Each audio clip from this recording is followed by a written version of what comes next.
بسم اللہ الرحمن الرحیم۔ السلام علیکم۔ اگر آپ کے کچن میں یہ کام ہوں گے تو آپ کے گھر میں کبھی پیسہ نہیں آئے گا، کبھی برکت نہیں ہوگی۔ جتنا بھی کمائیں گے وہ سارا باہر خرچ ہو جائے گا۔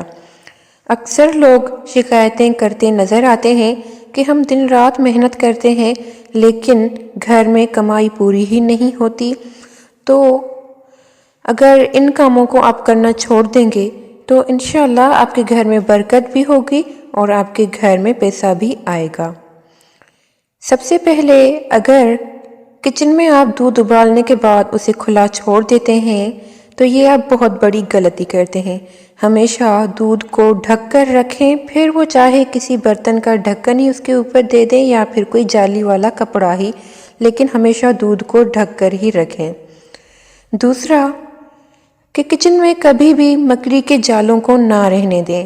مکڑی کے جالے جس گھر میں زیادہ ہو جاتے ہیں اس گھر میں جھگڑے بھی ہوتے ہیں اور یہ نحوست کی علامت کو سمجھا جاتا ہے، کیونکہ ہمارے نبی اور اللہ کو پاک صاف رہنے والے لوگ بہت زیادہ پسند ہیں اور اپنے گھروں کو پاک صاف رکھنے والے۔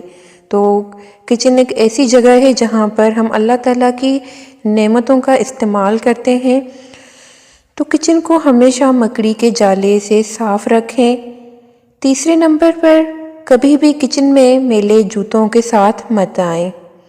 یہ بھی رزق میں بے برکتی کا ایک بہت بڑا سبب ہے، تو کچن کو ہمیشہ صاف رکھا کریں۔ کوشش کریں کہ کچن میں جب بھی آئیں تو میلے جوتے نہ ہوں۔ چوتھے نمبر پر ہے کچن میں کوڑا نہیں ہونا چاہیے، یعنی کہ کچرا ڈسٹ بن آپ کا ہمیشہ صاف ہونا چاہیے، یعنی کہ کوڑا جیسے ہی بنے تو اس کو کچن سے نکال دیں۔ پانچویں نمبر پر ہے پردہ۔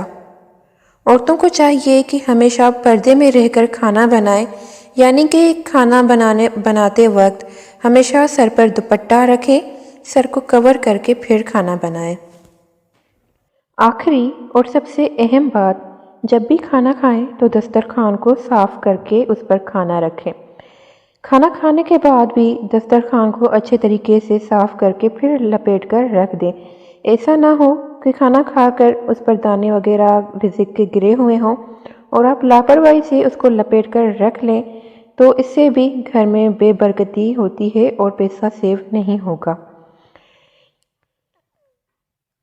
انشاءاللہ تعالیٰ ان سب کاموں کو کرنے کے بعد آپ کے گھر میں پیسہ سیو بھی ہوگا اور آپ کے گھر میں رزق کی برکت بھی ہوگی۔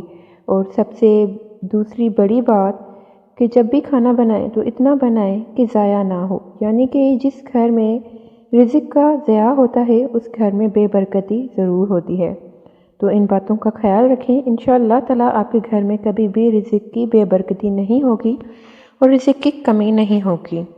امید کرتی ہوں آپ کو ویڈیو پسند آئی ہوگی۔ اپنا خیال رکھیے گا۔ اللہ حافظ۔